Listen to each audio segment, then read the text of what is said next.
Was that company going to come in with any kind of equipment, Andy? Yeah, what they're talking about doing is coming in with a boom truck and cut it from the top down. I said I just need it on the ground. I can cut it up. I just need it so it's not a threat to the wires. And so they're just topping it to below, what is it, a primary wire or a secondary, or what kind of wire? It's the wire that goes from the pole to my house. Oh, yeah. So then 10 feet isn't even literally no utility will do anything about that regardless of proximity.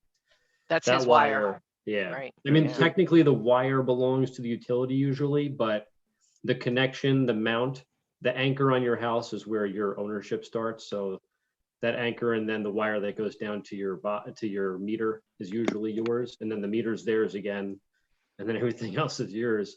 But like anything around that wire, the law in New Jersey is a tree company doesn't need to have any special certifications to work around a wire below 300 volts, I believe it is. Or no, it's 750. It's 750 volts. So, a house drop is 240. Unless you're doing something crazy in there, that might be 440 or something. But so they just have to not touch it. So a tree guy can get very close to that wire. Yeah, a tree guy can, with his bucket truck, he can get in. He can get, it's right not far from the road, so he can get in. And they said they would just start at the top and drop, cut sections off. I said, just get it on the ground, I'll cut it up. But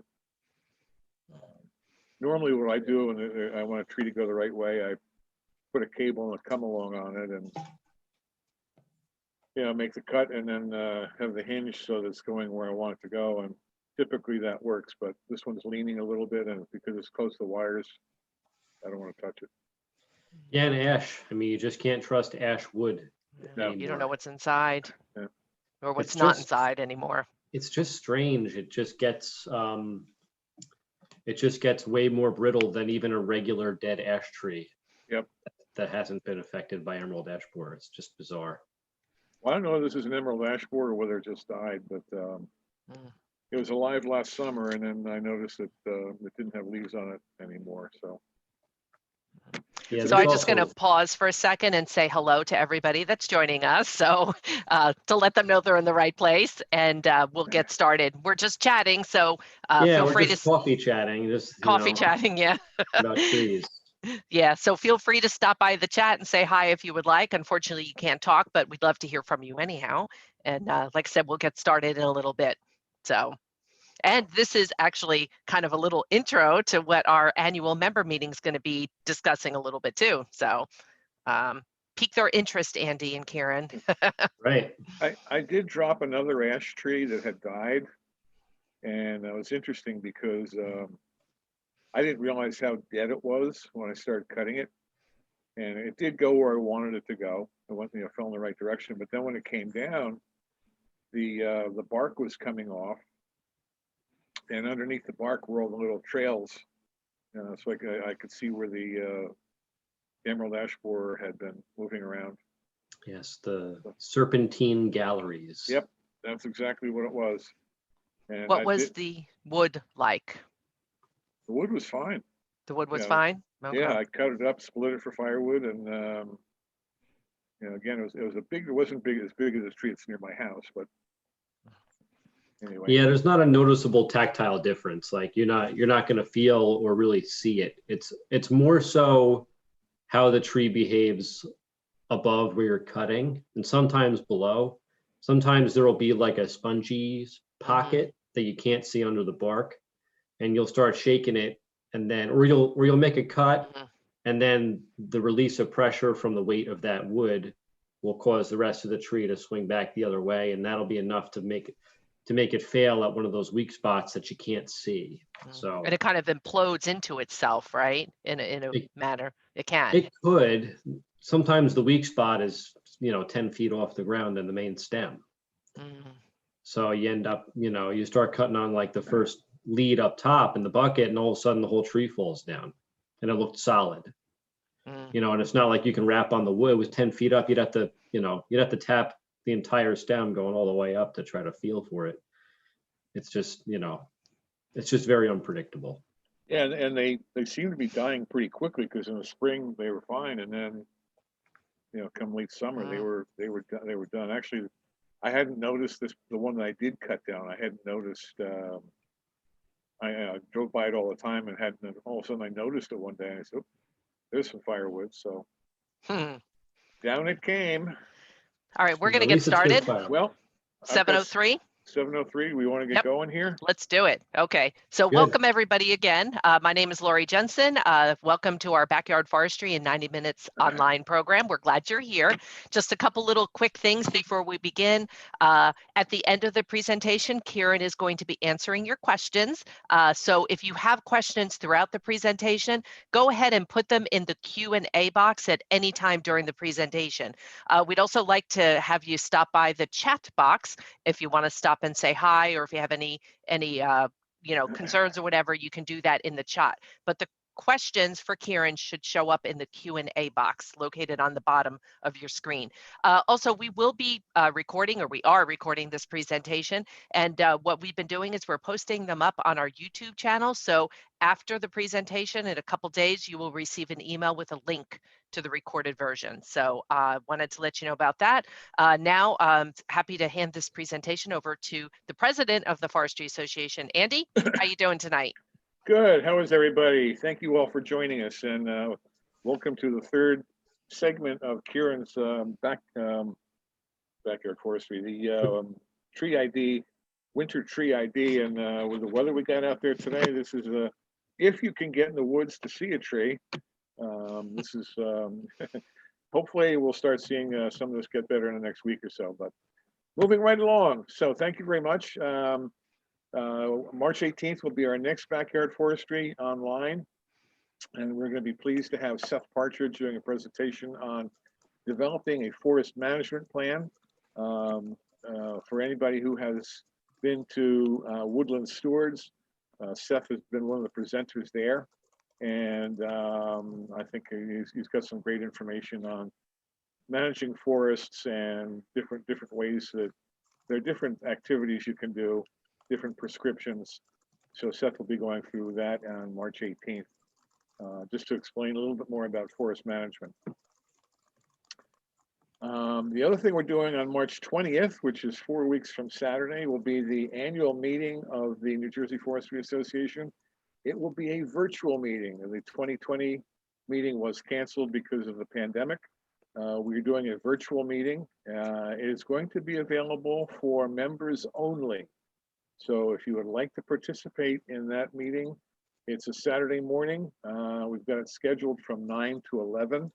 Got some good presentations. The state forester will be giving an update on things, and then we've got a couple other interesting presentations as well. But you must be a member of the New Jersey Forestry Association to take part in that meeting. So if you're not a member and you want to participate, join us. We'd love to have you.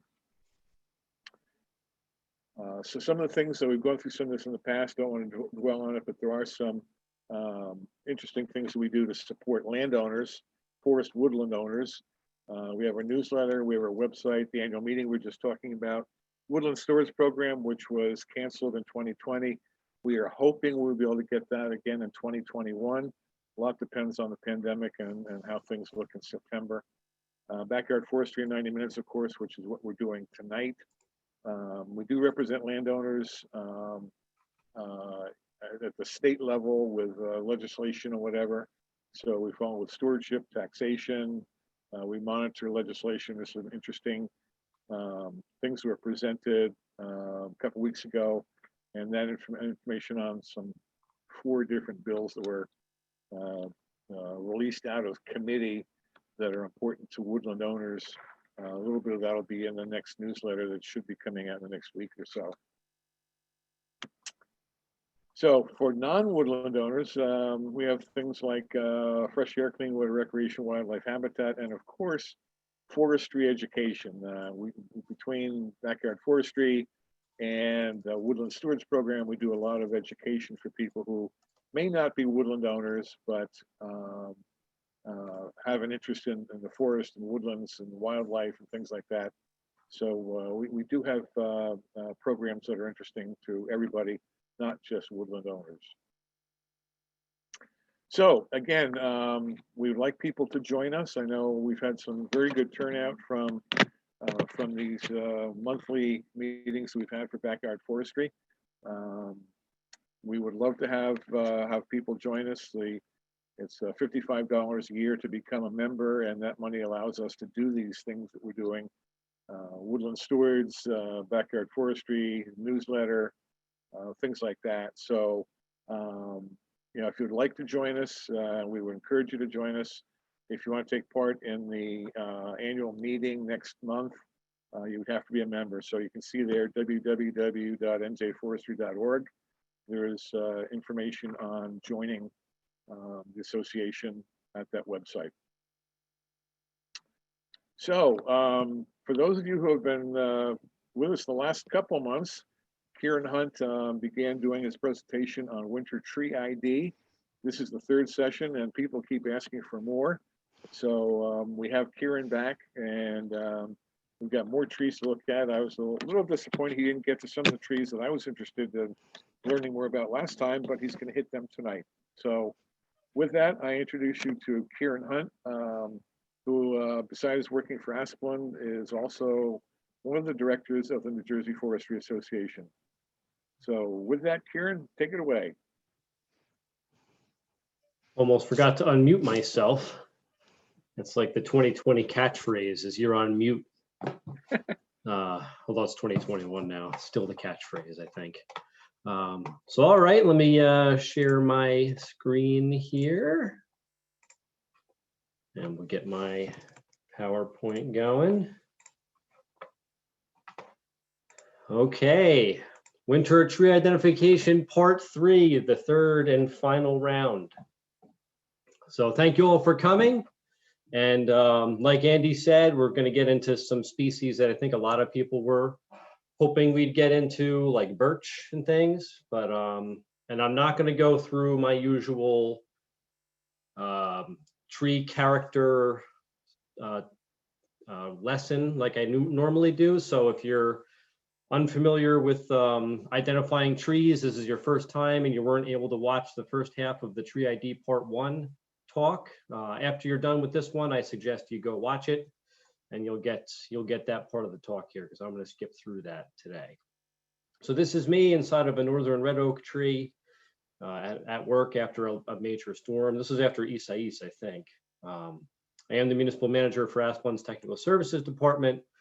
So most of my job is spent talking to people about trees. I like trees a lot. And I'm an ISA certified arborist utility specialist, as well as a licensed tree expert. And I got my degree in ecology from Rutgers. So we'll just go over real quick what the what some of these terms are that I'm going to be using today. I'm not actually going to go through the pictures like I normally do, but what I want to emphasize is that when we're identifying trees, we can't just use one single character. A tree character might be the shape of a leaf, it might be the color of the bark, it might be the angles that the twigs take as they come off of their parent branches. Characters are just characteristics that we use to identify the tree. And usually we need several to identify a tree down to a species, or even just the genus. And usually not all the characters are present, right? You're not usually going to have flowers and fruit and leaves and everything all on the tree at once. Trees grow and they do different things at different times of the year. And so different characters are present at different times of the year. And in wintertime, we're usually missing the most characters, especially leaves for our deciduous trees. So we have to learn how to identify these trees, you know, when all their hair fell out, or when they're not, you know, when they're wearing their sunglasses, so to speak. It's like recognizing a person, right? So the characters that I typically use when I'm identifying trees, first I'll think about where I am in the woods. Is this an area that's managed? Are there planted trees here, or could there have been? Is there a wetland here? Am I upland? Is it very dry? What's the slope or aspect? How much sunlight does the area get? And then as I approach the tree from afar, the first thing I'll take in is its overall shape, its habit or form. Is it growing very tall? Is it narrow? Is it wide? Does it have multiple main leaves, or is it a single stemmed tree? And then as I get closer, I recognize the bark. I pay attention to its color, the patterns on the bark, as well as the texture, how coarse it is, how deeply the indentations in the bark go, those furrows. and how wide the plates are on the outside of the bark, that sort of thing. And that can change depending on the age of the stem. So a large, wide stem that's 12 or 30 inches in diameter will have different bark than a 6-inch diameter stem on the same tree, generally. And then I'll also pay attention to the branch arrangement and density. So this is both whether or not the branch is opposite or alternate branched, whether the buds are growing 2 at a time right across from each other, or whether they're alternating left and then right. And I also pay attention to how dense the individual buds and twigs are against the sky, which is an indicative of the size and weight of the leaves. And then I'll maybe pay attention to some other things like twigs and bud color and shape if I still can't get down to the species. But oftentimes those few are enough. So the ones that I usually focus on are these 4, right? The overall shape of the tree, the bark, the branch arrangement, and the branch density or thickness against the sky. So today, I'm going to at least get through the birches, the cherry, and hickory.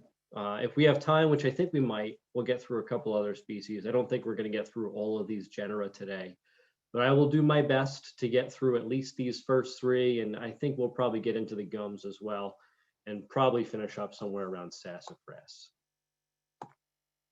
So, birches. A lot of people have been asking me to go through these birch slides. So here we are. These are my deep track slides. I haven't gone through these yet with anybody, so I'm glad to finally be able to show them off to some people. I've been collecting these pictures for years. So paper birch is one of the most recognizable birches. A lot of people see a white birch and assume that it's paper birch, but not all white birches are paper birch. So this is native, Betula papyrifera. It's we're sort of on the southern edge of its native range. And this is one you'll find in the woods that typically has the palest white on the white spots in the bark. So you see here, I'm up in the Adirondacks, obviously in the middle of winter, and you can see the bottom of the trees has a little bit more of a dirty, kind of sooty look to it. It's getting gray and black and kind of dirty looking. But as we look up the stem, so as we're looking up into some of these higher parts of the main stems, we're seeing it's pretty white. It's a pretty clean white, right? And then here's a younger stem that has just that very stark, very clean, not a whole lot of that like sooty dark coloring to it. But paper birch is one of the birches that exfoliates. So typically as the tree matures, maybe not always on the youngest branches, it takes the branch to be at least 4 to 6 inches in diameter generally for it to start to exfoliate like this. But as it gets to maturity, and even as it gets to like middle age but still pretty young, you're going to find that a lot of trees will exfoliate. But the thing to remember here with paper birch is that the exfoliation does not happen consistently. So we might have those first couple of trees that we looked at over here, and when you look, you see there's some peeling up here, right? But down here, I mean, there's not a whole lot. There's maybe a little piece here and there, but for the most part, it's looking pretty smooth. And obviously on this young tree, we had some exfoliation up here. It might have been pulled off by some birds making nests, but it's really not much at all on this tree. And yet this one, which isn't a whole lot bigger, is exfoliating a lot, even on some of these younger branches.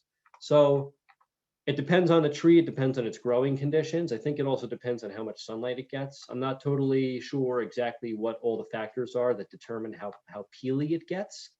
But the thing I want you to keep in mind here and to notice is that we have these big, wide swaths of bark that peel off. So you'll have these kind of shredded areas here, but paper birch tends to form large, sort of like a few inches wide sheets that are peeling back. And they tend to sort of start to droop and hang. They don't have a very tight configuration. It's kind of messy. And again, it's inconsistent, right? We have a smooth patch here.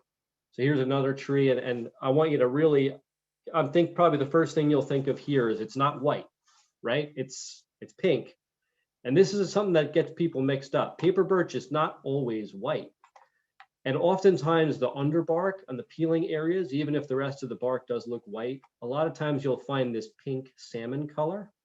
This is a really good ID character for paper birch. If you have a lot of white and then a little bit of a pink in here, or you have a lot of pink, I would expect looking up and down on this tree to probably find at least some amount of white on the bark somewhere, or maybe on this piece that's peeling off, we might see some white on the outside of it.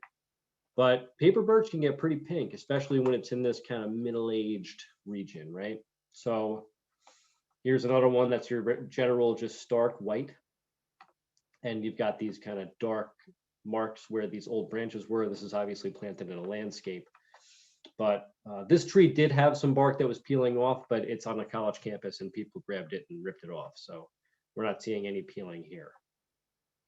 So that's paper birch. Another thing I want to note here before I go on is that paper birch is young twigs. So the first few years worth of twig growth, and even up to maybe 5-year-old or more twigs, before they start to develop that mature or middle-aged bark character, the bark on those younger twigs and branches tends to be almost black. It's very dark. So it can be tricky when the tree is very young because you're expecting it to be white, but the very young branches on that tree are usually black or very close to black. And this is true of a lot of birch trees. So here we have gray birch. This is one of the smallest birches that grows native to the state of New Jersey. Again, this one goes well up north. It's a cold, hardy tree. And I'm not sure how much farther south than New Jersey its range extends, but I don't think it's very far. And this one is a very short-lived tree. It tends to, like a lot of birches, this is an early successional species. It tends to only live for maybe 50 years. And it doesn't grow to be very big, maybe 40 feet tall, something like that. And it'll often grow in clumps. You'll see a multi-stemmed tree. And that's true of paper birch to some extent, but gray birch is especially common to find in a multi-stemmed habit. So what I want you to notice here is that the bark's white areas aren't as white as the paper birch, but it does get to this kind of dirty, sooty, grayish look, and it's not peeling. We have this big wound here. That's probably buck rub from a deer, so just ignore that. But I want you to pay attention to the fact that we're not getting any peeling on this tree. I couldn't get any good pictures of some more mature gray birches, but you can expect that as the tree matures and gets wider in diameter, it's not going to get very big. First of all, maybe 12 inches diameter would be a really big one. Usually they're going to max out around 8 or 10. But I want you to really just notice that it's not peeling. Gray birch does not peel like paper birch does. So it'll have this kind of white or paper birch look to it, and it'll have those same branch scars like we saw on that last paper birch, where it's kind of this darker, it looks like an eye almost because it's got this C-shaped angle over top, but it's not peeling, and it doesn't ever quite get as white as the paper birch did. These twigs up here, and these, they're alternate branched. All the birch trees we're going to look at today are alternate branched, and you can see all these little buds going up. It doesn't have a whole lot of, it doesn't have very large leaves, so we're not going to expect it to have really wide gaps in the canopy, but it is kind of a wispy, very airy tree. And this is true of all of the birch trees when we're talking about their twigs and young branches. They're very flexible, very light, very overextended looking. They kind of stretch out really far and are very dainty and thin. And so every birch tree that we're going to look at today against the winter sky is going to have a similar look to this when you're talking about the finer twigs and branches. They're just very light and dainty. And a little bit later on, we'll actually see some examples of birch flowers, which are called catkins. They kind of look like a pine cone. And that's just that close-up of the buds. And again, this is very birch. It's not really indicative of any particular species of birch. Probably somebody with more fine twig identification skills than myself would be able to get into some birch ID characters in the twig level. But for me, a birch twig is a birch twig. They're generally pretty dark gray to black, maybe a dark brown. The only one that has a bit of a different color, in my opinion, that's worth talking about is going to be yellow birch, and we'll get to that in a little bit. So river birch. This is the largest birch tree we're going to talk about today. This one is also native. It's a bottomland species, so it tends to grow near water. And it does often grow in a multi-stemmed habit, although this was intentionally planted this way. This is something that the nurseries are doing. They take several young birch trees when they're like whips, maybe like an inch in diameter, and they plant them all in a clump.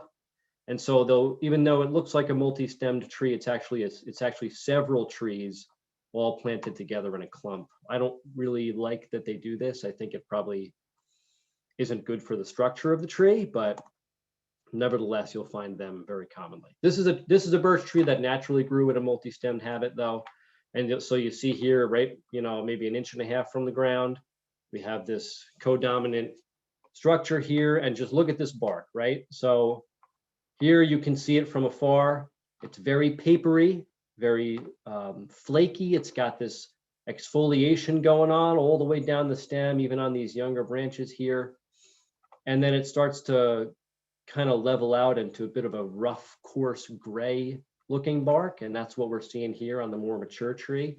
I've seen river birch trees that were 6 feet in diameter. They can get huge. They don't necessarily get super tall. I think they can get up to maybe 90 feet, but generally you'll see them around 50 or 60, but they like to grow wider than they are tall. So they'll often spread out.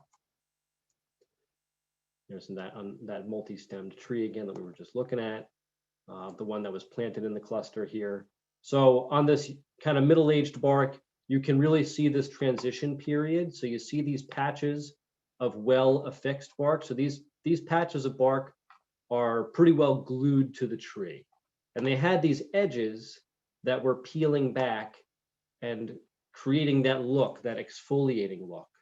So it's almost like somebody glued a bunch of potato chips all down together onto the tree, right? It's got these patches of layers of bark with the edges peeling back. And so it gives this sort of frilly look to it, like it looks like a fancy doily or something, like it's got all these fine frilly edges to the bark. And when it's in this sort of young, almost ready to start showing its mature bark stage, it can get really dense with these papery layers all growing out, but they haven't broken off yet. So this is the same kind of pattern as this bark here. Just imagine that every one of these spots where all the edges broke off, the edges hadn't broken off yet, and they were extending out like some of these, but farther. And you have this. So you'll have areas where the bark is glued to the tree pretty well, like under here. And then you have all these papery edges sticking out. You have a spot here where maybe there used to be a branch, and you have all these frilly edges coming out from it. And it's got great winter character. When you plant one of these by your house, all year, this tree is a good looking tree because this bark is really interesting. But again, as it gets to its maturity, it starts to kind of level out. And when you look closely at this bark, it still has those papery edges, but it's just not anything like this, right? It doesn't have all that frilly look to it. And the big thing I want to point out here, as far as the bark goes, is this.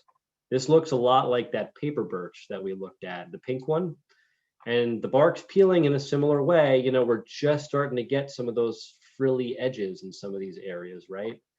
So over here, I think we have a pretty good indicator of river birch because we're getting this cluster of all of that frilly, wavy potato chip edge going on.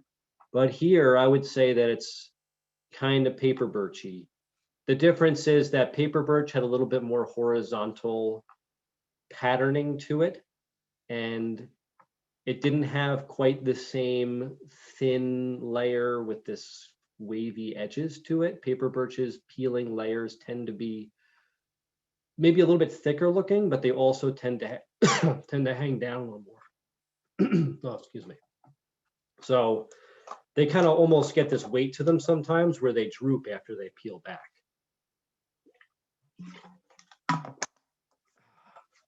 I believe a fruit fly just flew into my mouth. Sorry about that. That's the problem with keeping plants in your office. Anyway, so again, look at these young branches. They're almost black, right? As the tree matures, it loses this black kind of suddenly and gets into these lighter colors. But young birch trees, with a couple minor exceptions, tend to have pretty dark, pretty unremarkable bark, and it can be very difficult to tell them apart. Also, before I forget again, birch bark, like the twigs and even under the mature bark, if you can get to that that live cambium underneath. If you were to put a little scratch in any part of this tree, it's going to smell minty. It's going to smell like a birch beer. You know, root beer, when you're talking about birch beer, that is made from birch. Generally, I believe it's black birch, which is also called sweet birch for that reason.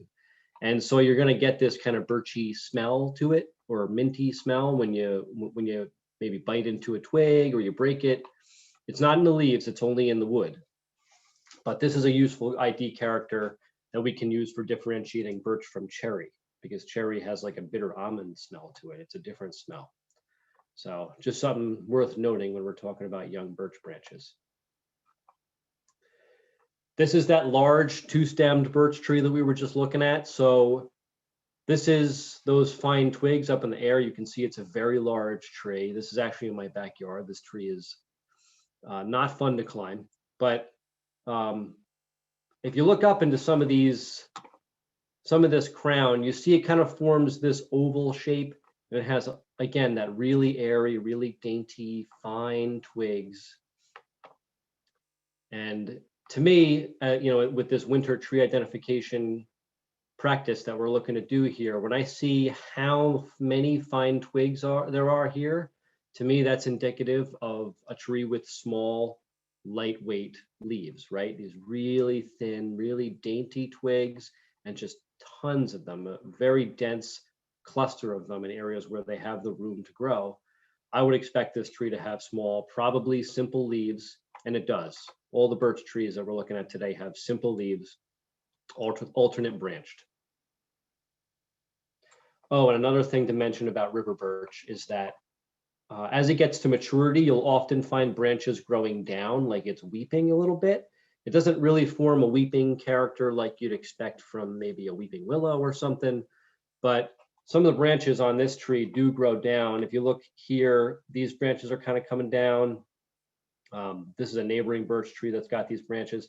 And again, some of these are actually just straight up growing out of the stem and then going straight down. So this is a common character for wetland species. A lot of species that grow near wetlands have this weeping character to them, even if it's only to a small degree, like this tree has it. And it's also characteristic of very thin twigged trees that are very flexible, have very light, dainty twigs.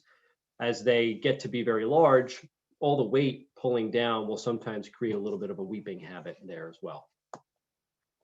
And there's that twig. So again, very dark gray, almost black.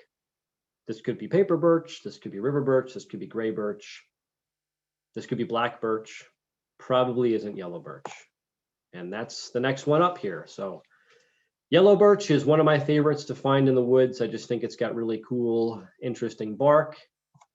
And we're gonna see a lot of that now. So for me, the key identification characters for yellow birch are the bronze metallic color to the bark. So you see on a young tree here, we have this shiny metallic bronze coloring to the bark. Again, I want you to notice that the younger branches and twigs are these dark, kind of brownish color. Yellow birch tends to get to have a little bit lighter colored twigs than the other ones that we were looking at, and it tends to be a little shinier. So I'd say rather than being like a dark gray, almost black, I'd expect this to be more of a medium to dark brown with a little hint of like a coppery color, bronzy color to it. So it's got a little bit of that metallic coloring. And the other ID character that I use for yellow birch is that it forms these really tightly scrolled exfoliating sections of bark. So whereas the paper birch was kind of rough and inconsistent and random, and it formed these large clumps that sometimes drooped down, and gray birch didn't peel at all, and the river birch formed those patches of peeling where we would peel from all edges and get kind of that frilly edge to it.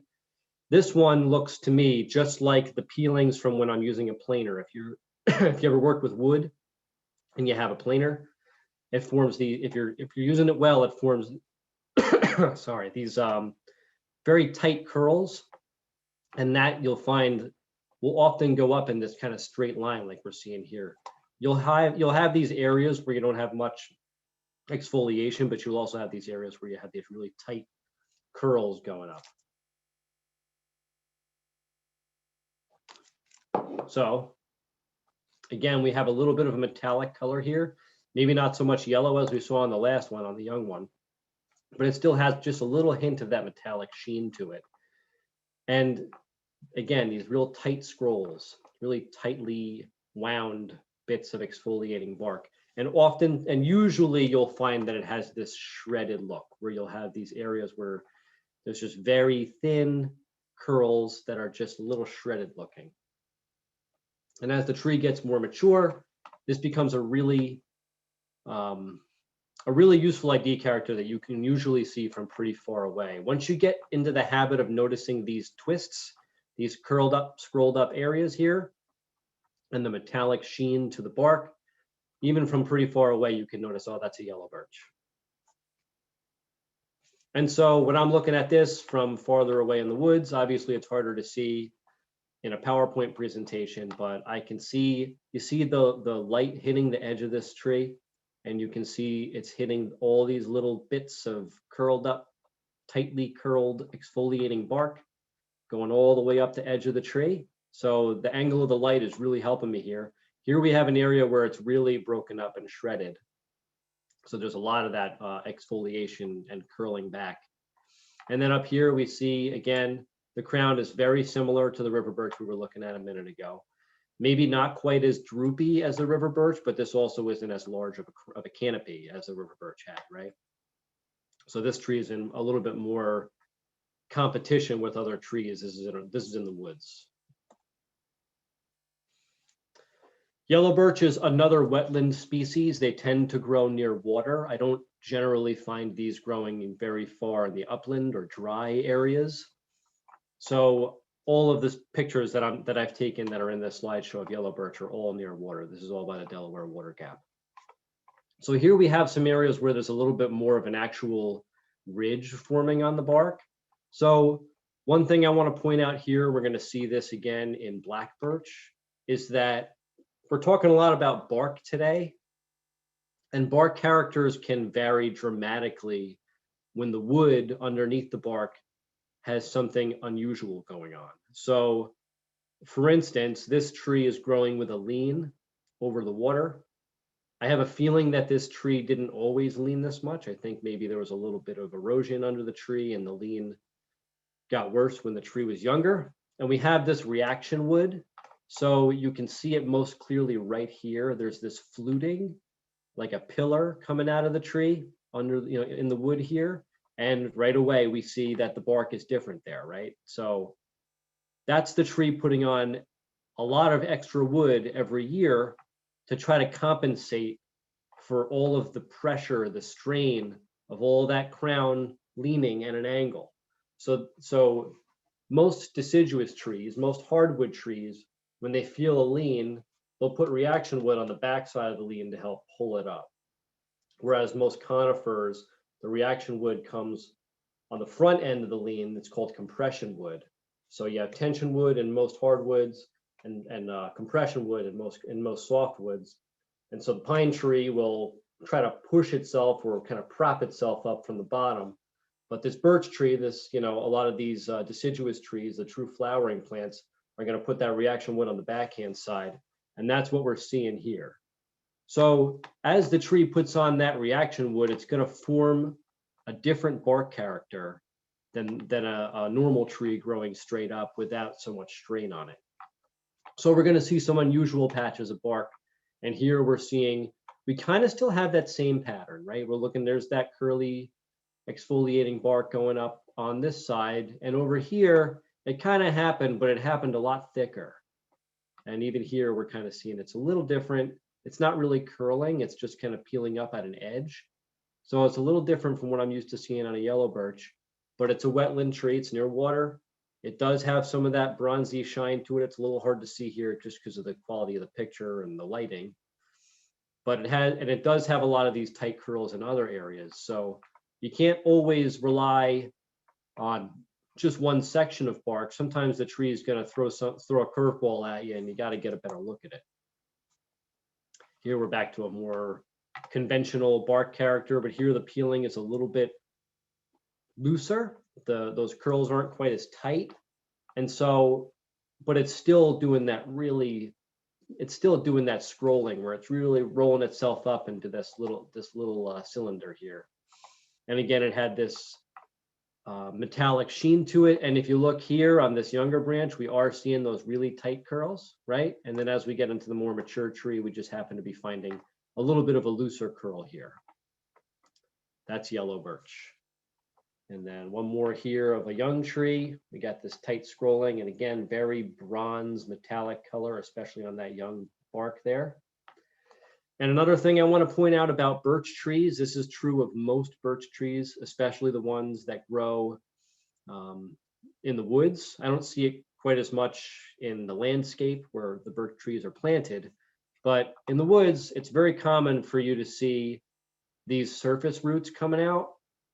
A lot of times what will happen is the tree will root somewhere where maybe it's going over a rock, or maybe it's just in the ground and then the soil erodes away. Either way, you end up with these areas of roots that are exposed that end up forming bark that's similar to, but not quite the same as the bark on the main stem. So this is very birchy to me. I would expect to see this on a black birch as well. And yellow birch definitely does this. You'll see these areas where you can reach a hand under the root. Maybe there used to be a rock there or some soil. And then here's that yellow birch twig. So you see we have that it's more of a medium brown, like I was saying earlier. It's got just a hint of that metallic sheen to it. Again, a little hard to see because of the photo. You can kind of see it best right here in the shadow, but it's there. And also this twig was dead. So that twigs tend to lose their shine when they die, unfortunately. So now we've got black birch. This is the sweet birch, the one that birch beer is made of.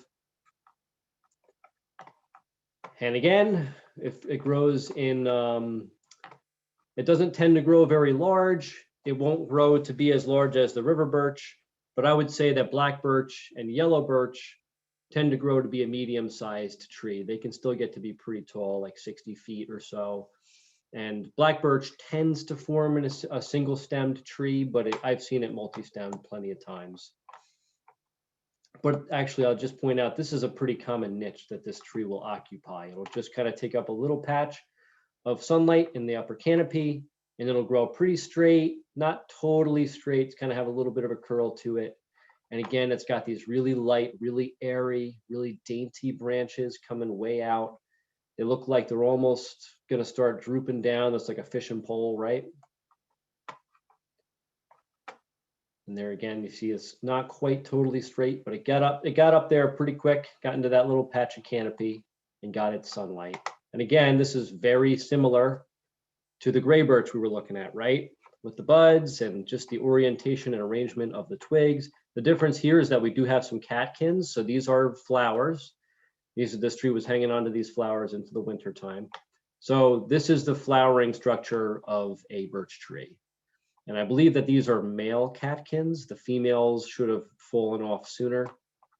And I believe that the females occur farther back on the branch, but don't quote me on that. I'm not that much of an expert on birch flowers, but they have this cylindrical look to them. If you were to hold one in your hand, it would almost kind of have a pine coney sort of look to it.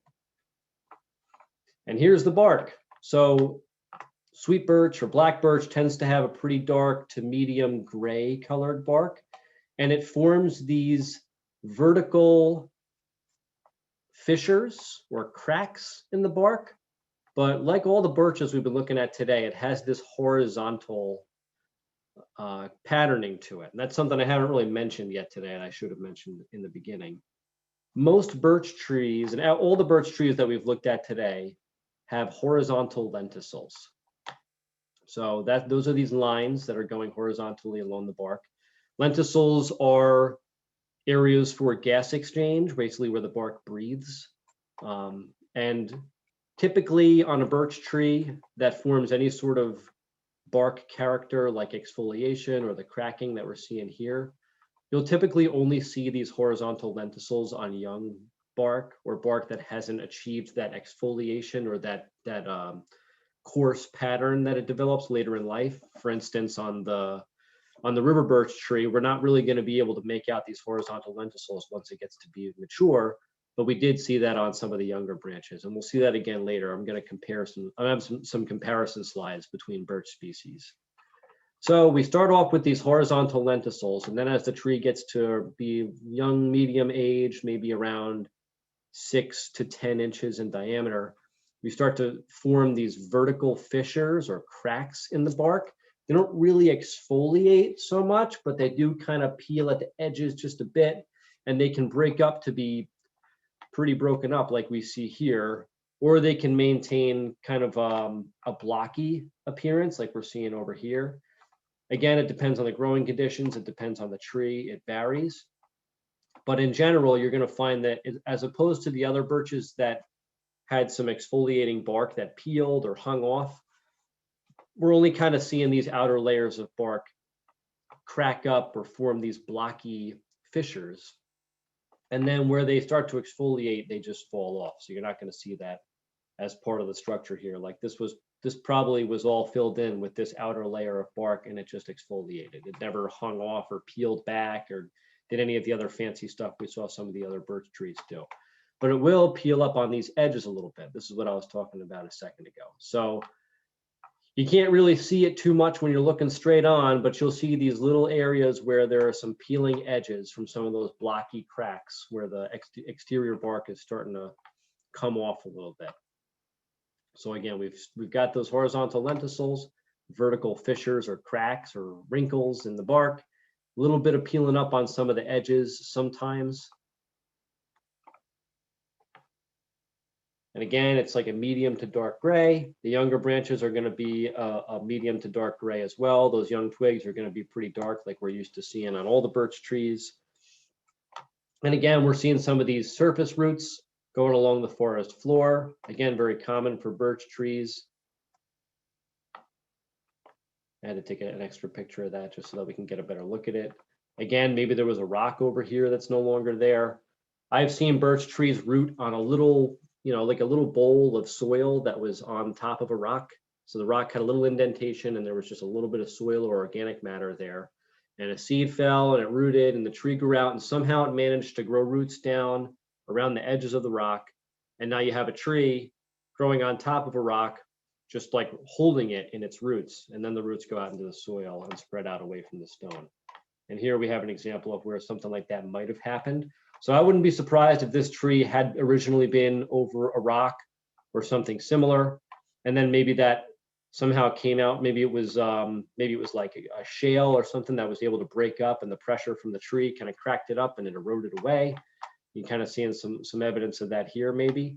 And then it looks like it sent a younger root down, straight down from the main stem once it had the space for it, right? This root looks younger than these main structural roots here.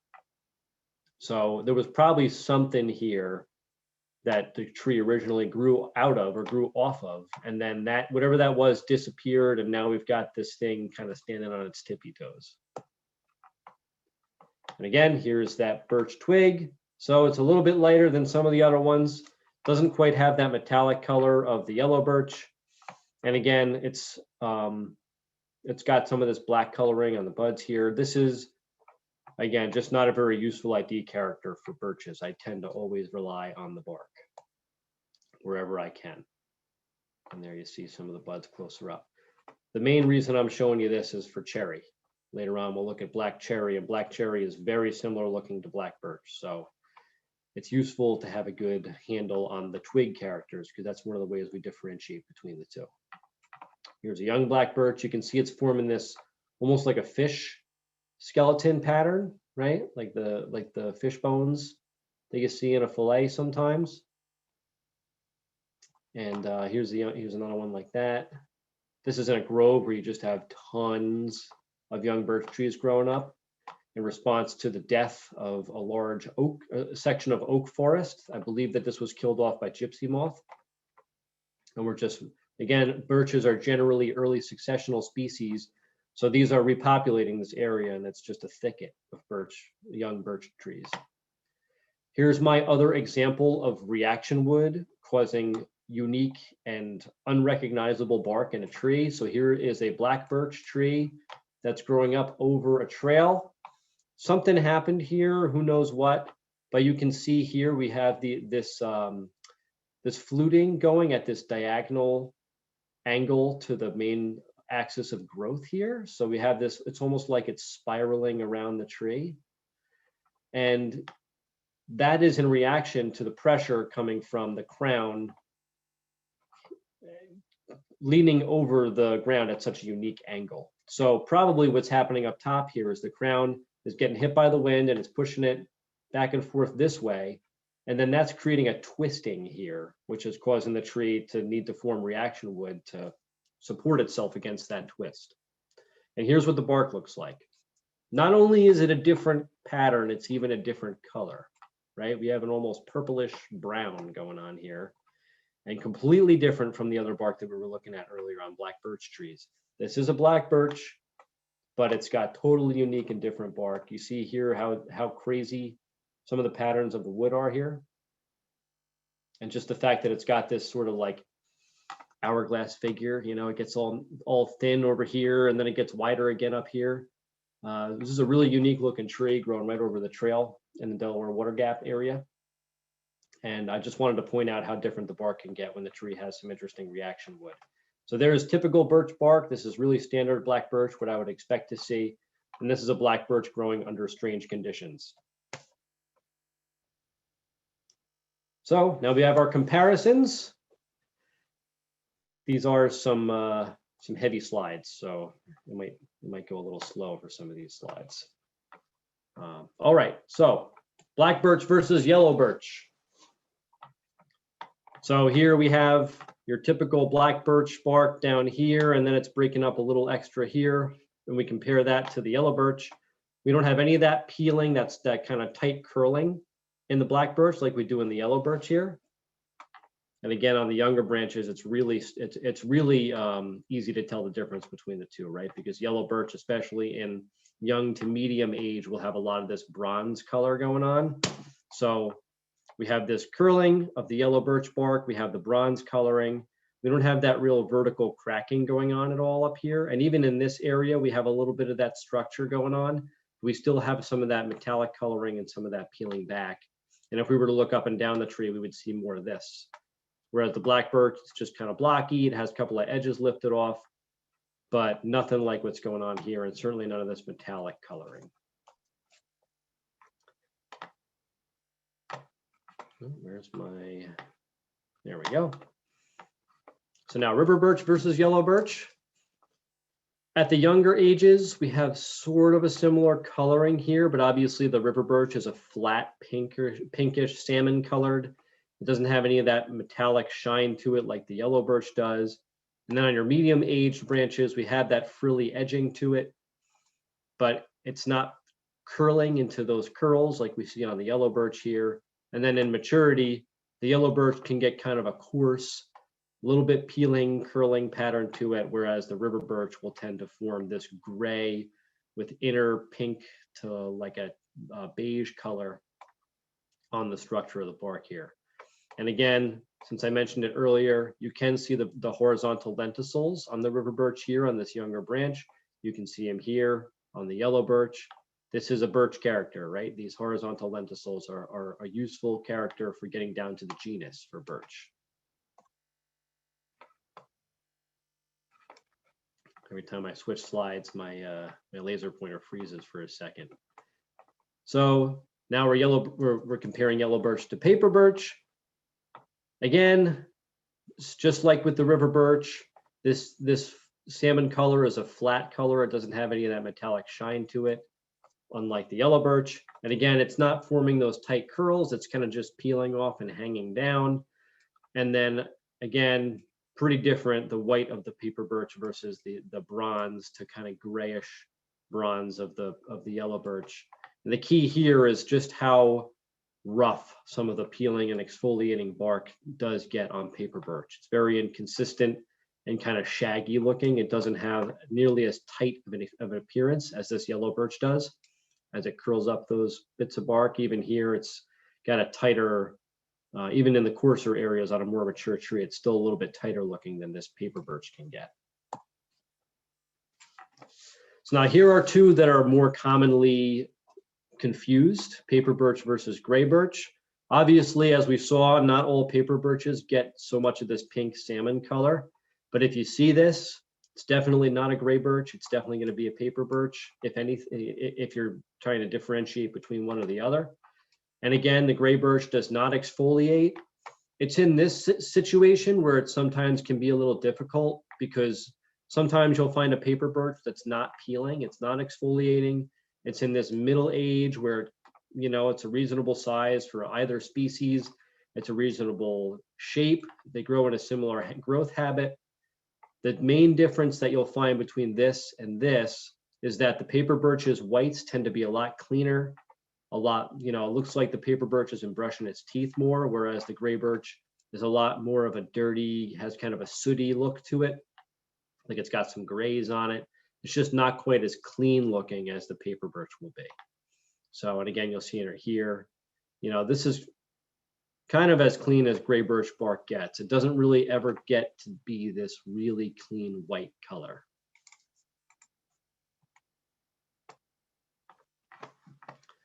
So again, there's two that are not generally confused, gray birch versus river birch. We can see the obvious differences. Gray birch doesn't exfoliate. River birch has a lot of different colors associated with it. So I'm not going to waste too much time on that. But again, here are two that can be confused depending on the age of the tree. Obviously, these are the most similar parts.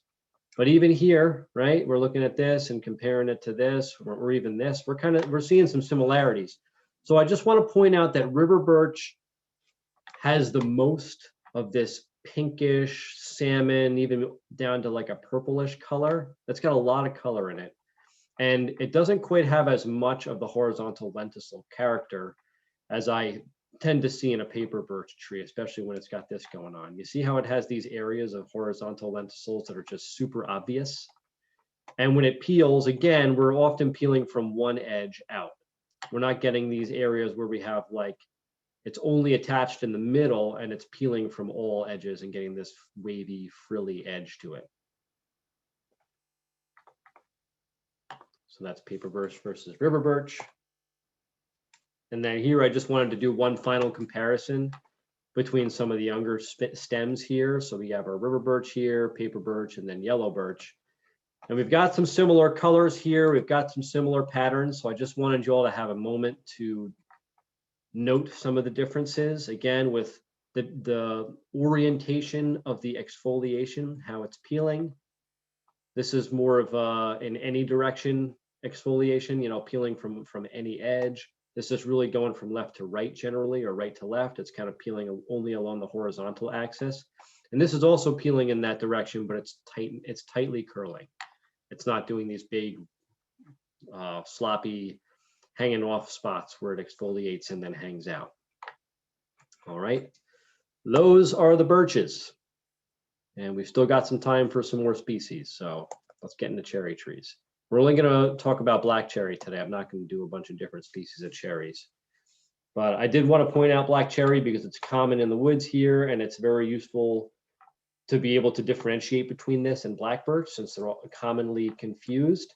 So black cherry tends to, in New Jersey, tends to never grow very straight.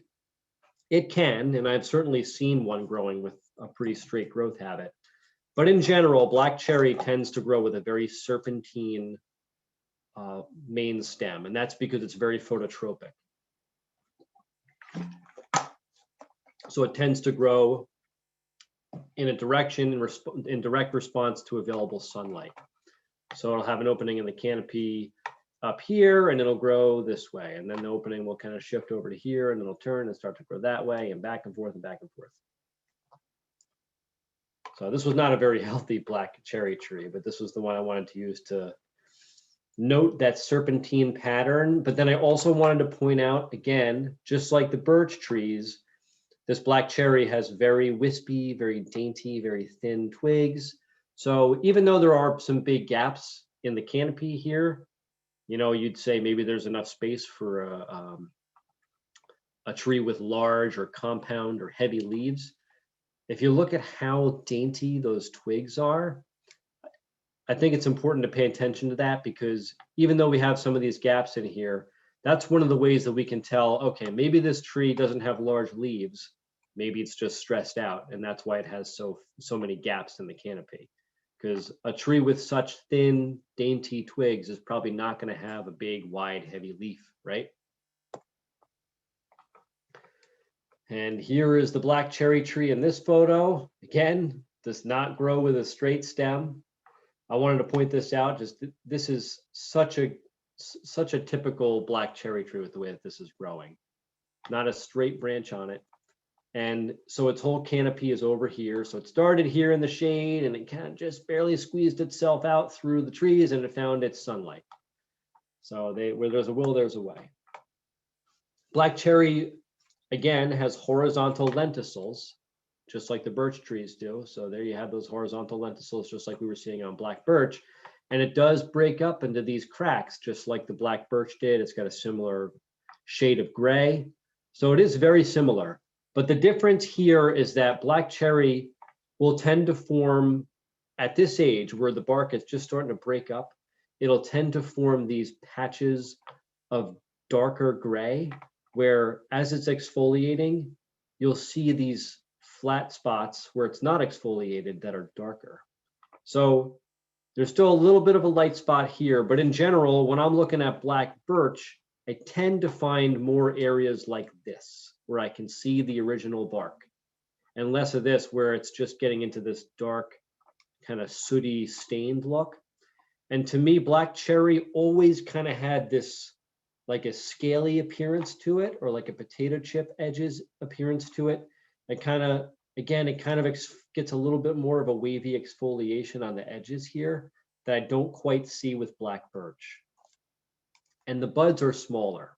So black cherry buds tend to be smaller than black birch buds, and we'll see a comparison in a little while. But other than that, it's pretty similar, right? It's kind of this darkish to medium gray with maybe a hint of brown. There's another picture of the bark that John Hooven took. And as it gets into a more mature diameters, say around 10 inches or so, black cherry will form this more consistent pattern in the bark. So it'll tend to just look like this for the whole tree. And then once it gets to be a very large tree, maybe around 20 to 30 inches or more, then you'll start to see it just look like this, where it doesn't even have much of those wavy edges to the exfoliating or the kind of the peeling plates on the bark. Here's another picture of the twig. This again was from John Hooven. Great pictures. And so here you can see that there's a little bit more of a red in the twig. And this is something useful to help differentiate between black birch and black cherry. Black cherry will often have more red in the twig than a black birch will. Black birch will tend to just be a pretty medium gray. So there's the comparison between the barks, right? We see that there's a lot of similarity here, but that black birch doesn't tend to form such dark spots where you still see the surface of the exterior bark. This is an area where the exterior bark is missing, so that's why that's darker. But in areas where the exterior bark is still there, we tend to hang on to that lighter gray, even when it's pretty small. We're kind of seeing it getting a little darker in some of these spots, but for the most part, it maintains that lighter gray. Whereas on these, you're tending to see a darker gray form, almost to black. And as we get to a more mature age, again, the black cherry will tend to kind of break up into a bit of a indistinct vertical structure here, whereas the black birch will still maintain these exterior bark plates that are kind of broken up or mottled. And here's that comparison between the twigs. So again, a little bit more brown in the black cherry twig and bigger buds for the black birch. Also longer than they are wide on the black birch. These are maybe 2 to 3 times as long as they are wide, whereas these are maybe only 1 to 2 times. And I want to point out here, again, I mentioned it earlier, if you've got the live twigs in your hand between these 2 trees, just break them and smell them. Don't try to pick out the bud characters. In general, if you just use your nose, you'll be able to tell these apart right away. The problem is that you usually can't get your hands on live twigs, right? With a mature tree, they could be, the first twig could be 30 feet above your head. You're never going to get to that unless you can climb.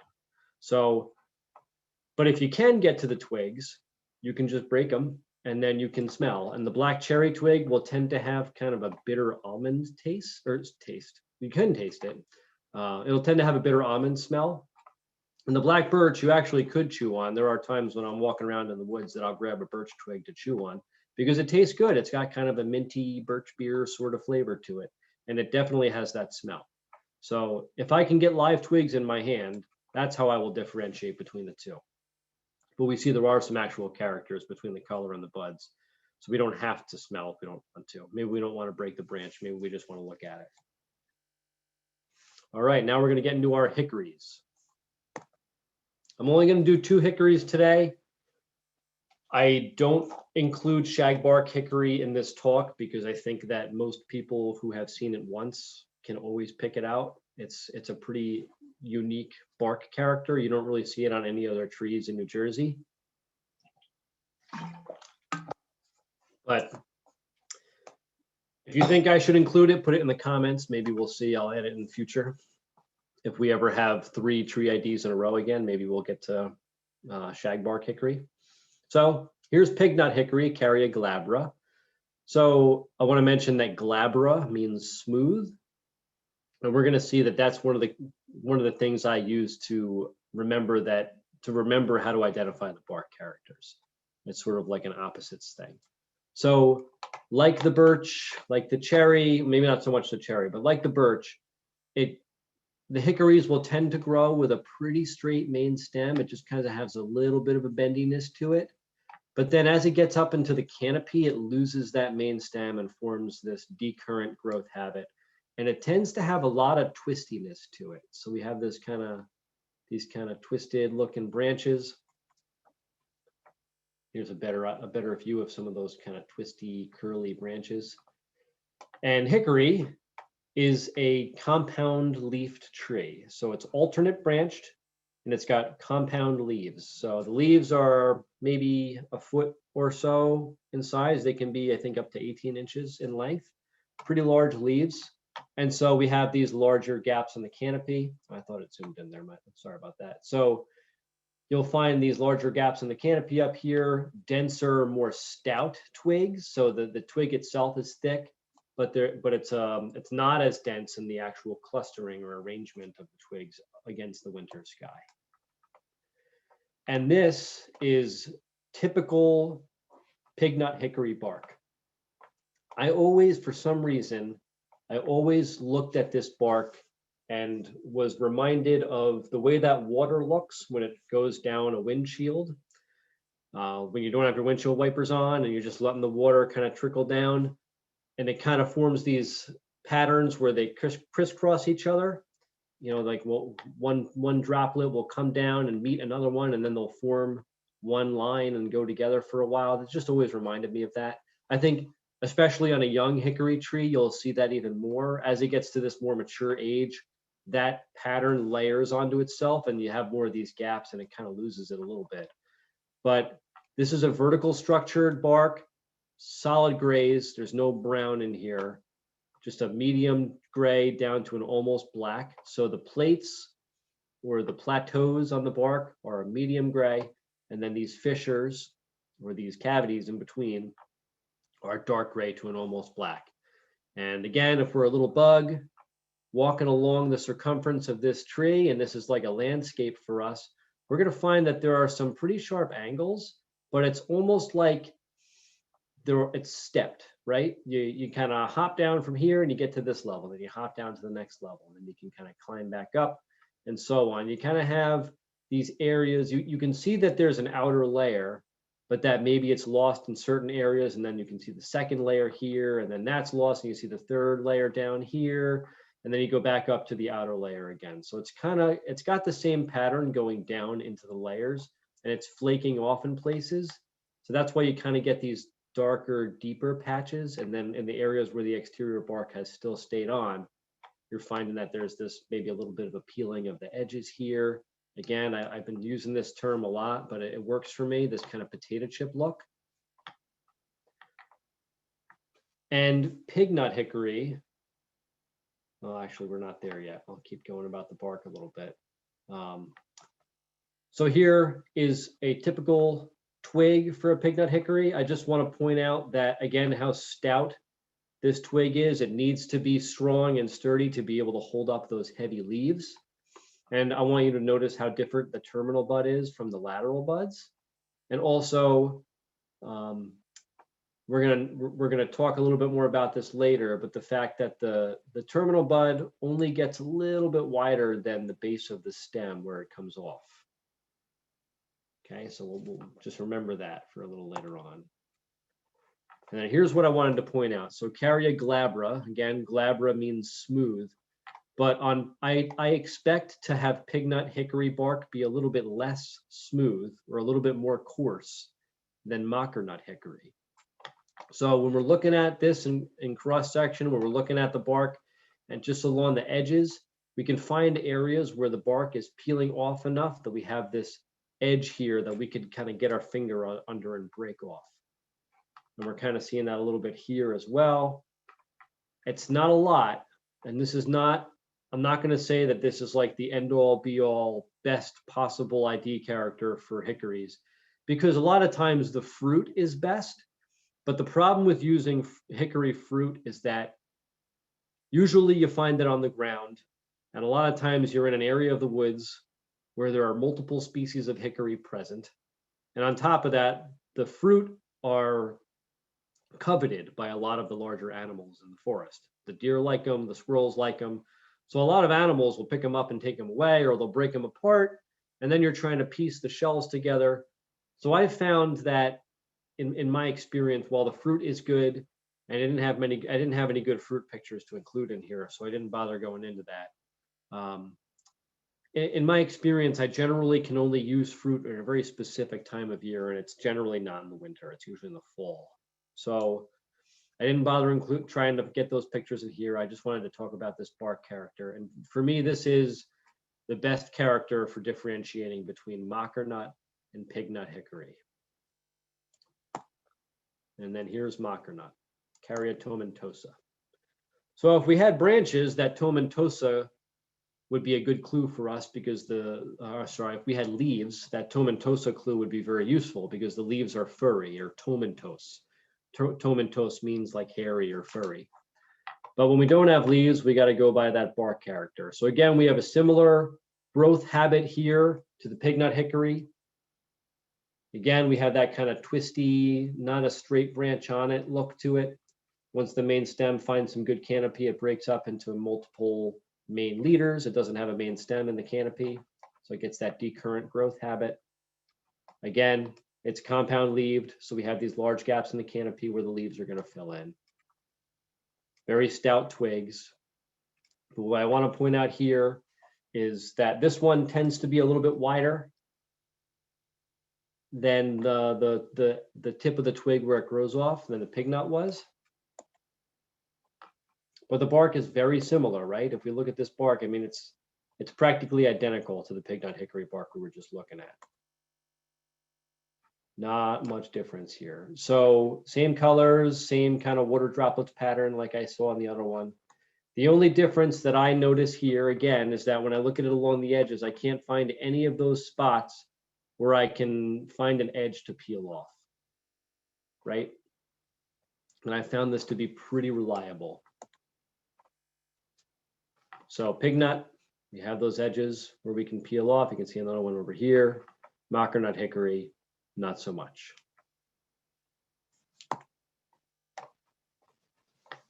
And again, this is, oh, so I apologize. This is the, it's actually the opposite. So the pig nut hickory is a little bit wider than the twig here, but the Macanat hickory tends to have, the base of the bud tends to be about the same width as the end of the twig. So pig nut, a little bit wider at the base, Macanat, about the same at the base when you're comparing the width of the bud to the width of the twig that it's coming off of. I wouldn't put too much emphasis on the shape of the buds. This kind of varies, including the shape of the lateral buds. I know that they look pretty different here, but I found that that's not a super useful ID character either. So mostly I just go by that terminal bud character. And again, this is only if you can get a twig in your hand. So we are getting pretty close to being at a time. You know, I like to leave at least 15 minutes for questions. Hey, Lori, how many questions do we have now? At the moment, there are 15 in the Q&A, but there are a couple things to discuss that showed up in chat too. So I think we're going to call it then, because I don't really want to do sweet gum unless I'm also doing black gum. Even though they're totally different trees, I think there's some good reason to compare the two. So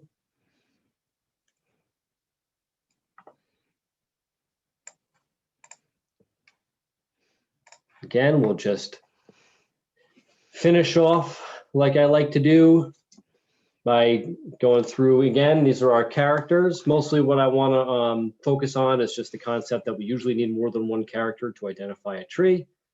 And usually not all of them are present, so we want to use a combination of them to recognize the tree. And as we get to know trees, as we find a couple of trees in our neighborhood or in our local woods that we walk by on a regular basis, and as we practice identifying them throughout the year and getting to know them, we can start to be able to recognize them when we find a new one.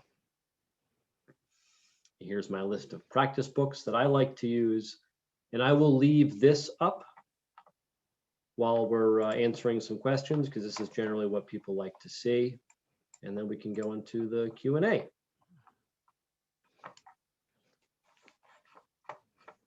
So let's see here. All right, so Jack, and I apologize, Jack, I saw this before I even started talking, and I meant to just mention it in the beginning, but we'll get to it now.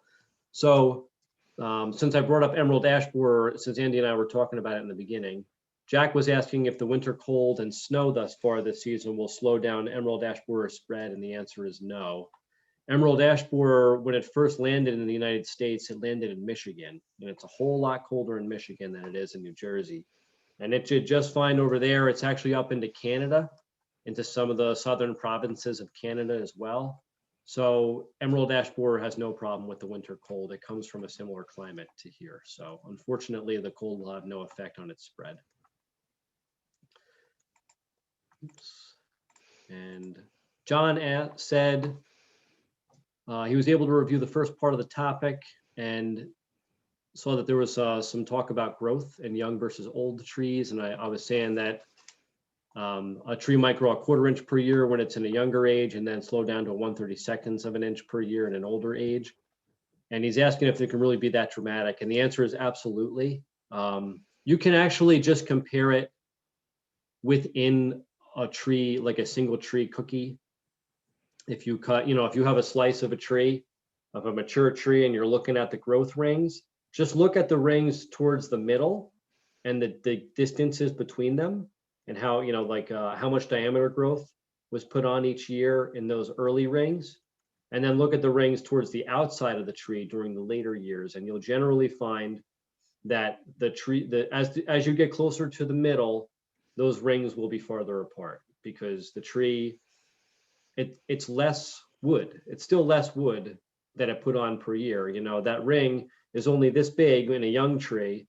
So even though it might be putting on more diameter, it's not actually a ton more wood. It's not necessarily more wood at all, because when you're putting on wood on a stem that's this diameter, you might put on less in any given spot, but you're going around a wider diameter. So you're still putting on more wood. Annabelle asked, what causes trees to exfoliate? So bark is, basically bark is mostly for protection. There are some other things that bark can do for a tree, but in general on woody perennials, especially as they get to maturity, bark is protection. And it's produced by the bark cambium, the cork cambium and the outer layers of the inner growth tissue. And so every year it puts on another layer. And some species, when that layer is put on, it just stays tightly affixed and it's able to just stay on there. Most species exfoliate to some extent. It won't be necessarily very noticeable. Some of them, it kind of just dissolves into a powdery substance. Some of them, it might come off in little bits and pieces, but not much. Other ones will lose huge chunks. On a good growth year, sometimes like a London plane tree or an American sycamore can drop big chunks of bark that you can pick up, be like 2 feet long sometimes. So it just depends on the way that that cork cambium produces that tissue.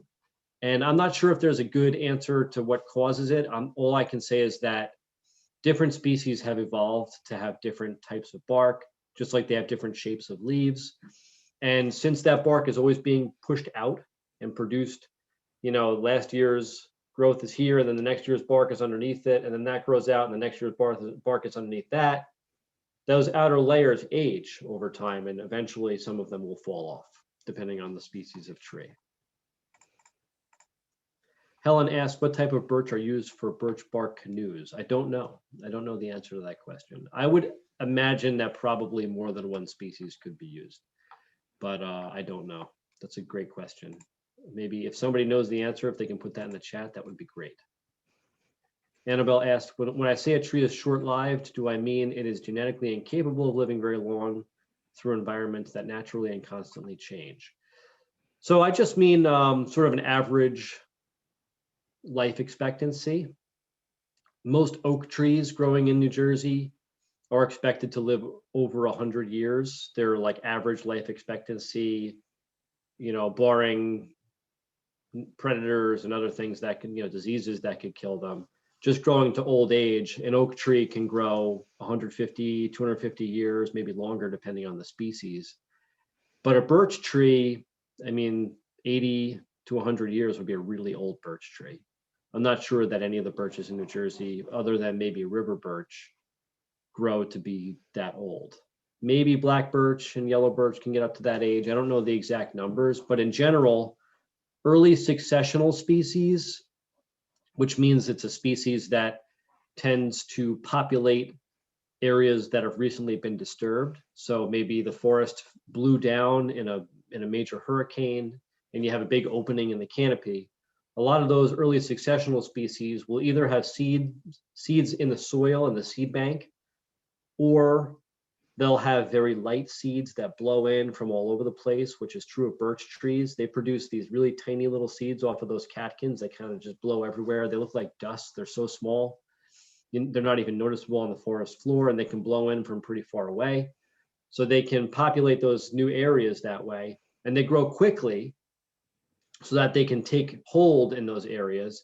They do their thing, they reproduce, and then that quick growth and that quick life cycle just ultimately ends up causing them, or just ultimately seems to be associated with short lifespan or short life expectancy.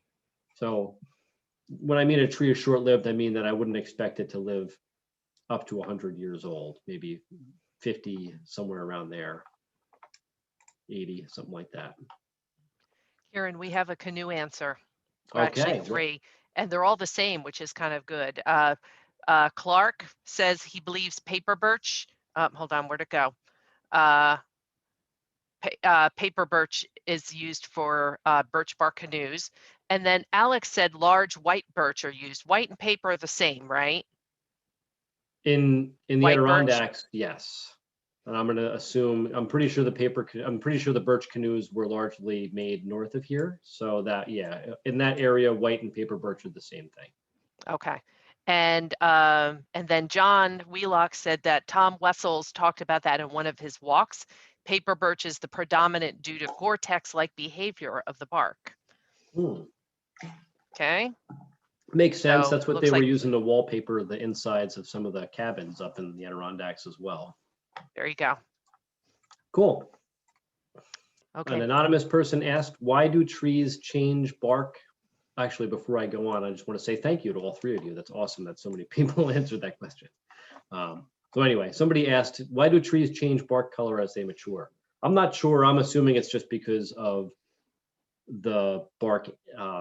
Those outer layers are just aging. They're just out in the elements. And I think that they just fade, or they just sort of like deteriorate over time. So I'm assuming that that's why the color changes. It's not that the tree's producing a different color. It's that those new layers are buried underneath that old bark. So you're not seeing them. Barbara asked, oh, it's the same question. Never mind, the birch canoe question. Somebody asked, do trees in wet areas have more flexible branches because of their cells? Because their cells don't need to clamp down to regulate water flow in dry periods. That could be. I don't know the answer to that question either. But it's reasonable. You know, they're more, they may have fewer defenses against drought because they just don't need them. Although I will say that in some respects, the growing conditions in very wet soil can be similar to the growing conditions in very dry soils. It's just like some of the adaptations can be very similar. But you're probably right that there probably has something to do with that. That whole flexibility thing probably has to do with the availability of water, but I don't know the answer to that question for sure. Ed asked, where was the yellow birch photo along the brook taken? So that one, so all of those birch photos by water were taken in Worthington State Forest. Some of them were taken on the Appalachian Trail, and then some of them were taken on the Tillman's Ravine, or sorry, not Tillman's Ravine, the Blue Trail, the one by the creek. And I can't remember where the yellow birch one was taken. I want to say that was on. Yeah, that was on the Brook Trail. That was so not on the Appalachian Trail, but on the other one.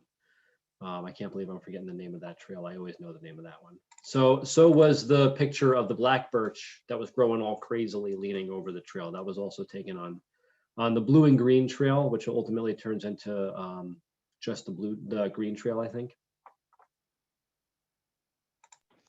Since we're talking about yellow birch at the moment, can I just chime in with a question that showed up in the chat box? Sure. Because I think this is kind of interesting. Wendy asked, yellow birch, after a rain, I often see suds at the base of the trunk. What causes this? Is that common?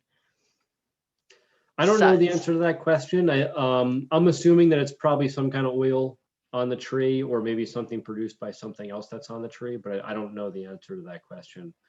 I know that trees generally, like on their outer tissues, like leaves and bark, they tend to produce hydrophobic things like wax, just to help repel water, make it bead and not like sink in, or cause areas to become actually wet inside the tissue. So I'd guess it's probably some kind of oil that helps make the bark hydrophobic, because I have seen that sort of thing, like an oily sudsy thing going on, but I don't know what that is for sure. That would just be my guess. Thank you. That's a cool question, though. It's a great question. Joe asked, how is birch beer made? I don't really know how it's made. He also asked what part of the tree. That I know it's the roots. I'm just not sure exactly how it's made. I've never bothered to look it up. That's a good question. I'm sure somebody's going to answer that in the chat. Greg said a lot of the roots are exposed in that part due to the high water level. That's true to some extent, but it can also be in a lot of areas. It's also due to compaction of soil and just like the rocky soil there. And usually when I see those birches in those areas, it tends to be heavy surface rooting near the stem, and then it doesn't tend to resurface again unless you're in a really wet area. Because a lot of those trees that I was taking were a good 5 feet above the water line, so there wasn't a high water table there. The stream is down pretty low, and it does flood occasionally, but it's pretty rare that it gets up that high. So I think it's a little bit more than just that in that area. But that's absolutely right. A lot of trees will surface root if the water table is particularly high. Beat asked, why is the yellow birch called yellow? I'm assuming it's because it has that color and somebody just decided to call it yellow instead of bronze birch. Interestingly, there's a beetle called bronze birch borer, and it's named bronze for the color of the beetle, not for the color of the tree that it goes after, because it does go after multiple birch species. It's very cool. It's in the same genus as emerald ash borer, the flat-headed borers. It's a metallic flat-headed borer. So just like emerald ash borer is a beautiful metallic emerald green, the bronze birch borer is a beautiful metallic bronze color. But yeah, I'm assuming it's just because there is a bit of a yellow in that color. And I guess for a tree bark, that's pretty yellow. It's still not really yellow though. That's a good question. Jim asked, why is the black cherry tree tall, straight, and longer lived in the northern hardwood range of northern Pennsylvania, whereas in New Jersey, the black cherry lacks good form and size? Excellent question. I believe it's a soil thing. That's what I've heard. I've never really looked it up myself, but my understanding is that there's something about the soil. I'm not sure if it's the pH in New Jersey or if it's the actual mineral content of the soil, but I'm pretty sure that it has something to do with the soil content or the type of soil that we have in New Jersey that affects black cherry's growth form. But yeah, that's why I kept saying black cherry never grows tall in New Jersey or grows straight in New Jersey, or rarely does. It's because I had to put that New Jersey explanation there, because black cherry can grow to be a very magnificent, like oak-like tree with a very straight, very large diameter stem, and it's beautiful, very valuable wood growing in that northern Pennsylvania area, like Jim's talking about. So it's a great question. Probably something I should look up, because I suspect that's not the last time somebody will ask me that. I have one person who Joe said he would like to see shagbark hickory. Thank you. Okay, there were a couple of those in the chat. Just wanted to mention that. So I wonder if maybe, Kieran, we could put a couple of photos in our follow-up email that will help Sure. people to ID shagbark hickory. We'll see. I literally don't think I have any pictures of shagbark hickory. I always just look at it. Like it's one of the few trees that I just look at instead of photographing. Imagine that. That's great. I take a lot of tree pictures. I'll dig through and see if I can find something. If not, then it's something I might have to just throw into a later presentation, or maybe somebody else will be kind enough to send us a photo, and we'll give you credit if you're willing to let us share one of your photos of a shag or multiple photos of shagbark hickory. That would be great. Perfect. John asked, why is it called pig nut hickory? I think I used to know the answer to this question, but I don't anymore. I'm not sure. Somebody else might know the answer to that. Lisa asked, do black cherry trees have surface roots? They can. They don't always, and I don't know how deep they tend to root. That's just not something I've ever really looked into. But like the one guy mentioned earlier, in an area of a high water table, black cherry can have shallower roots. And I've seen black cherry roots kind of stay along the surface coming out from the stem, like we saw on the birch trees. But in general, black cherry usually doesn't have that kind of root character like a birch tree would. Birch is a lot more common to see that root character. Ed asked, do pig nut and or Macanat hickory have edible nuts? My understanding is that the nuts from all of the hickory trees that grow in New Jersey are edible, but some of them are tastier than others. And I think that there may be some amount of processing that you have to do for some of them. So I would look into it, but my understanding is that the simple answer to that question is yes. Jack asked, if you have a couple of minutes at the end, it'd be great if I would at least touch on the sweet gum. It's very common in his neighborhood in Englewood. So we'll see. I don't think we're going to have any time. We're already over time, actually. So I don't think we're going to make it to the sweet gum, unfortunately. Susan asked, where do hickories like to grow? Same places or different? So the two hickories, I'm assuming she means between mockernut and shagbark. My understanding is that they both grow in similar areas, which is one of the reasons why it's a lot of times so difficult to tell them apart. But I don't know if there's any specific niche that one might be a little bit more common in than the other. I tend to see them in the same areas. And those two pictures that I took were in the same area. They were like a stone's throw away from each other. Those two trees that I had all the pictures of. Georgina asked, yellow birch looks different in the bark field guide of the Northeast from my pics, especially the younger photo. Interesting. Bark field guide of the Northeast. I'm not sure if that, I guess that means just the bark book. I guess I'll have to look into that. I don't know where my bark book went. I think I might have lent it to someone and now it's gone. So I can't look and see what you're talking about, but maybe I'll have somebody send me some pictures of that and I'll see what you mean. I'd be happy to send you some the pictures from the bark book since I Thank have it you. here. It's not your copy, but I have one. Yeah, So just yeah, clearing that up, okay? definitely didn't lend it to somebody in the Forestry Association. Okay. Ellen asked, is white birch the same as paper birch? Yes. The answer is yes around here. There are a bunch of birches in Europe, and some of them are called white. So it's not really like the end all be all. That's why I tend to use the name paper birch, because the Latin name literally means paper birch. So I just say paper birch. It limits the confusion, because we'll find European birches planted in the landscape around here, and a lot of times they'll get killed by that bronze birch borer I was telling you about, because they're not resistant to it at all. But you'll see like Himalayan white birch, European white birch. There's a bunch of other white birches that'll be planted in the landscape as ornamental trees in New Jersey. Ellen also said they have a few birch trees hanging over the lake, slanted and really almost horizontal. She's wondering if she should remove it. I mean, I can't, I guess I can't really answer that question. Whether or not you should remove a tree is sort of a complicated answer. So I would say talk to an arborist about that. Ellen also said one's a river birch, but it's pretty. Yeah, I'm not going to answer those kinds of questions, unfortunately. I don't want to get down that rabbit hole. That's the kind of stuff I get paid to answer. That's all I'll say. Is the way you describe birch growth on a rock the same explanation for trees that grow on cliff sides? I guess if you mean like, because the roots kind of travel over land and then go into like a little nook, then the answer would be yes. But I'm not totally sure I'm not sure if I understand the question. That was Annabelle's question. So maybe if you can elaborate in the chat, that would be cool.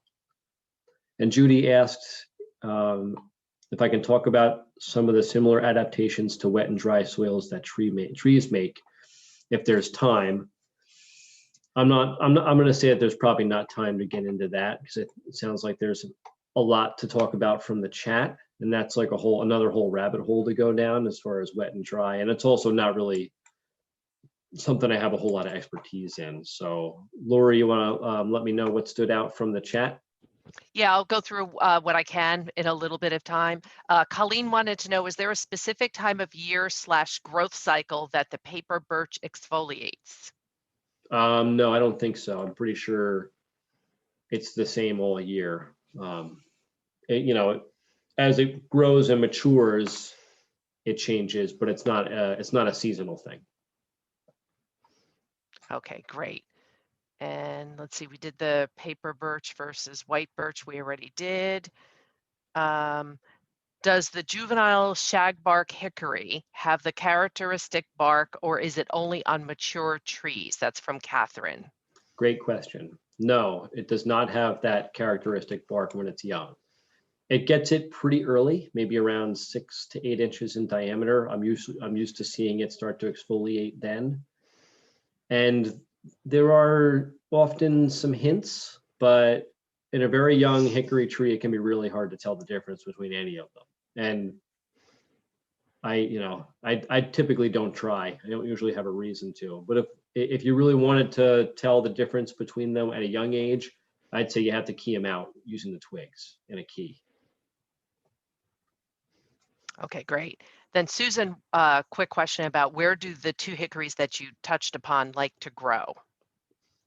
So my understanding of hickory is that it's sort of an upland species. You'll tend to see them growing in oak forests. So the same sort of medium to upland areas that you'd find oak trees. Maybe not. I would say that they span up into really dry areas as well. You can find them up on like cliff tops.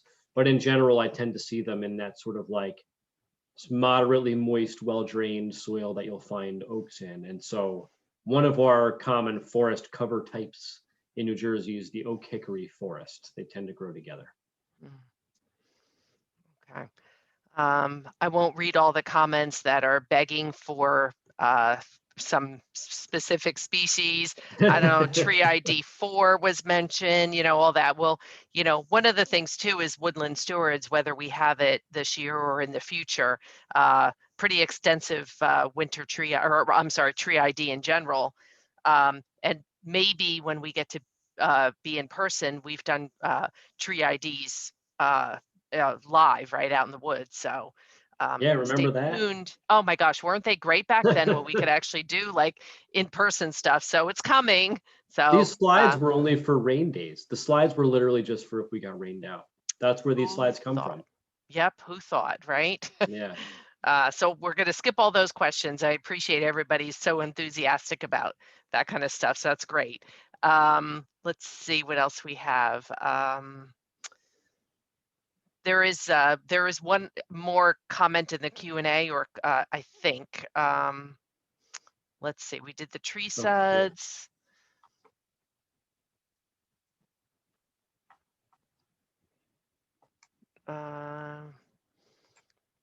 I think that's good. A lot of thanks.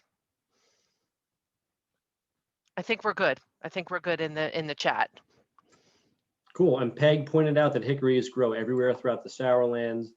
And yeah, so one more thing on the horizontal tree, it is somewhat common for river birch to grow horizontally. It's not, since it is a wetland or a water adapted species, it's not uncommon for it to grow horizontally. So thanks for that. Yep, that's not unusual, but the structure would take some evaluation. So, all right, I think that's, I mean, there's more, but I think that's it as far as our timing is concerned, Yeah, so yeah. go well into the night. We certainly could. And some of them are willing to go on. They want an all-nighter, but 90 minutes, right? Backyard forestry, 90 minutes. So we have to be respectful of people's time. So Yeah, so I'm gonna stop sharing. Cool, I can see you all again. hello again. So that wraps it up for the night, right? Thank you Thank you again. all. It's Thank you, been Kieran. great. Lots of great information. Again, this is being recorded, so we'll make sure that we post it to everybody that registered. You'll get a copy of it'll be posted up on YouTube actually. And we did have some offers of some shagbark hickory pictures, so we'll make sure we include them somewhere. I'll run them by you, Kieran, and then I think we're good to go. So Yeah, last thing, if you like what you see, join the Forestry Association, become a member. We've got some really interesting stuff, and especially in March with our annual meeting, if you're interested in hearing about trees around power lines, or you want to be able to ask a power line representative, a forester from a power line company about trees management around power lines, that we're going to have that opportunity at the annual meeting. So you got to be a member to attend, but we got some cool stuff coming up, and it's worth joining. yeah, absolutely. And you can join on our website, njforestry.org. You can actually register for the annual meeting on the website, as well as our Backyard Forestry March program that's already up. And also, we should probably mention that we are doing our famous chainsaw raffle, which is part of our annual meeting every year. So we're doing it virtually. Tickets can be purchased virtually. We'll have the raffle drum on the desk behind me. So you can see it if you attend the annual meeting, and maybe even win. So Awesome. yeah, it's all good. All right. Well, good evening, everybody. Thanks for joining us, and I'll see you guys soon. Thank you, Thanks, Kieran. everyone. All right. Take care, Bye-bye. everybody. Bye. Bye-bye.